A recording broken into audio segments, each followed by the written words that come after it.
Welcome to Have a Halfling. We talk about Lord of the Rings and a little bit about D&D, so let's get to it.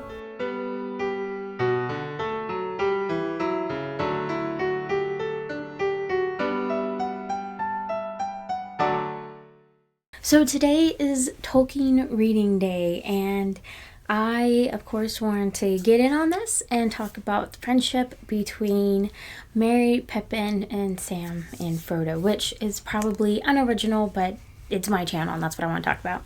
And I particularly want to focus on the chapter in the Fellowship of the Ring, A Conspiracy Unmasked, where Merry and Pippin are revealing to Frodo that he hasn't been as secretive as he thought he was. And I like this scene because this is when Merry and Pippin actually come out and state, "We are going with you," which is not something that you get in the movies. In the movies, they just kind of stumble on to the adventure and they just kind of fall into this quest. But in the books, they actually make a very active decision to join the quest. And I really like this because it really shows and really kind of exemplifies the whole no greater love is there than for someone to lay down their life for a friend. And that's what Merry and Pippin are doing here. You know, Sam was given more information because he was eavesdropping on Frodo and Gandalf, and so he kind of knows a little bit more behind what's going on and is sort of voluntarily told to go along with Frodo. But Merry and Pippin actually make a very decisive decision to join Frodo. They're aware of the Black Riders, they're aware of the ring, and they are aware that, you know, the enemy is involved, and they don't care. They're telling Frodo, "We are going with you." And I really love that. I love that this whole time Frodo thinks he's being so clever, and it, gets upset at Sam because he thinks Sam's, blabbed about this. And of course, Merry and Pippin are like, "No, we're not as dumb as you may think we are. We've been very vigilant.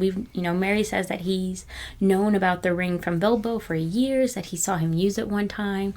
And when Bilbo left, he was expecting Frodo to follow him.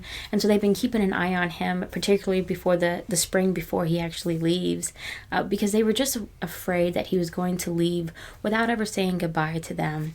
And so, yes, and I like that is something that's repeated at least 2 more times throughout the trilogy of Frodo trying to leave without telling anybody goodbye, and he fails all 3 times. He fails when he tries to leave the Fellowship.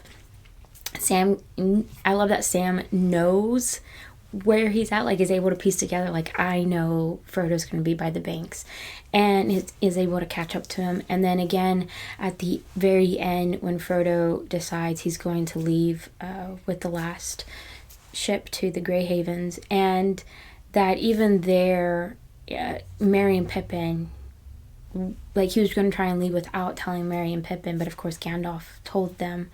And so you see this image of them being like, "You were trying to leave without saying goodbye. You cannot do that." But with this particular scene, I like that, they're aware that this isn't a treasure hunt, that this isn't a journey there and back again like Bilbo, that this is a dangerous situation into a dangerous situation, and that they don't care. They love Frodo.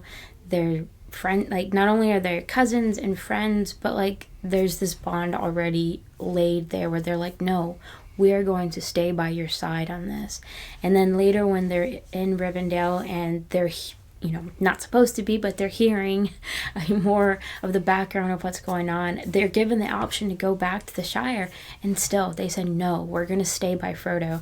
And so I just really love this tight-knit group. Hobbits are supposed to be simple-minded people, and they're supposed to stay in the Shire and not want for adventure, but no, these two were like, "No, we are going to stay by your side, Frodo." And so I really enjoyed that. And I like that at the end, when they do finally say goodbye, they understand that Frodo really didn't truly come back from Mordor, that he, a part of him kind of died there, and that he's always in pain. And so they understand that he has to leave, and now they're actually willing to say goodbye to him. And that scene makes me cry every time I read it. And I've read this book several times and I cry each and every time because it's just so, I don't know, it's like a good closure that, you know, they're finally prepared to tell Frodo goodbye, and they finally, you know, he's finally able to, you know, go on his own and heal. And yeah, I really enjoyed this friendship. I know it's not super original to probably talk about the hobbits, but I enjoy this scene. I enjoy reading, you know, the courage that these hobbits had from the very beginning, and then just seeing that, you know, exponentially grow throughout the trilogy. And I just wanted to take a brief moment to talk about this particular friendship. So I hope you guys enjoyed, and of course make sure you read some more Tolkien today and listen to all of the wonderful videos out there. And yeah, I just hope you guys have a wonderful week, and may your homes be filled with food and cheer. Bye.